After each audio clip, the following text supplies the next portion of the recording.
Madam Chair, may I know from the CHR if they are cognizant of the fact that KOJC a religious organization? Yes, Your Honor. And considering, Madam Chair, that it is a religious sect, and I believe the CHR knows that several thousands of PNP members trooped to their compound and stayed there for several days, and I think up to today they're still there. Did you happen to investigate whether there are civil rights violated by the members of the PNP in encamping in their compound? Thank you, Your Honor. Yes, the Commission is investigating the incidents concerning the KOJC, Your Honor. What did you find out initially? The field or our regional office is still conducting its investigation, and we expect the regional office to submit its recommendation the soonest, Your Honor. And yes, I agree with you that there are several rights that may be involved here. One of which is, as you mentioned, the religious freedom of the KOJC members, and there may be other civil liberties that may be affected, Your Honor. Yes, and earlier, Madam Chair, we noted that the CHR acceded to one of our interpellators' proposition that preventive is the better side of the CHR's function, correct? Yes, Your Honor. And before everything else happened, like what you said, that there might have been several acts already done in violation of their civil and political rights, did you not bother to at least post some of your members or anybody there even before the events unfolded so that we could have prevented most of it, if not all? We had, Your Honor. In fact, we assigned at least 3 investigators in the area, Your Honor, as early as September 1. Did they have the power to restrain or even advise the members of the PNP as to the action that they should do in relation to possible violations of their political and civil rights?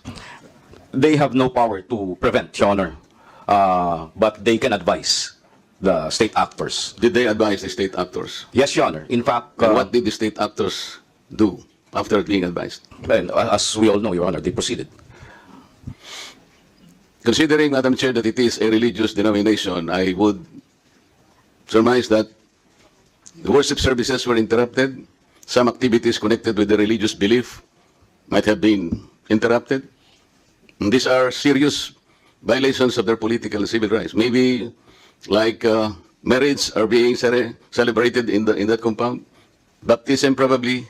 Anything you might think. Activities that is related to their faith. And today, that is still existing. I think they're still prevented from doing that. What does the CHR intend to do or have done in the first place? Our regional office, Your Honor, is currently investigating the situation, monitoring the situation, and in fact, we already Investigating and monitoring, Mr. Chair, different ones, Your Honor. is not good enough. Considering the unfolding of events in several days and continuing up to today, I think CHR should do something because we need to protect them.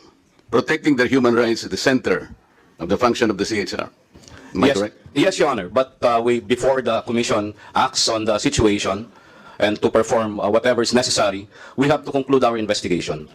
So we have to determine based on our By own investigation, sir, you mean you are able to identify the persons, the number of persons, and their acts, and the damage or damages suffered, or the number of acts that constituted violations of their civil and political rights? Yes, Your Honor. Those are among the details that we might need. And when can this committee receive a report so that probably even Congress can act on it and do something about it? Yes, Your Honor. As soon as the investigation is concluded, Your Honor, and the Commission and Bank. Do you have a time frame, sir? Ano may time frame na? I'm sorry for being insistent, but this is violation of civil and political rights. You need to protect people. We understand, Your Honor. That's why we directed our regional office to expedite the investigation. In fact, the region already submitted a few recommendations on a few rights involved. And as we know, the incident is continuing as of the moment, and we cannot finish. The investigation is continuing, Your Honor. At the But least-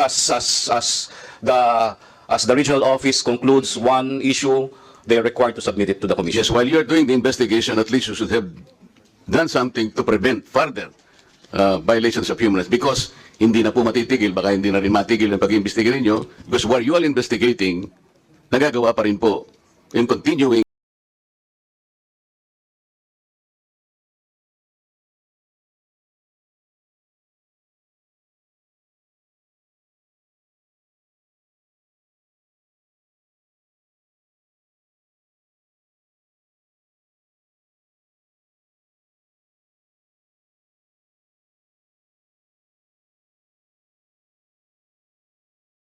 violations of human rights.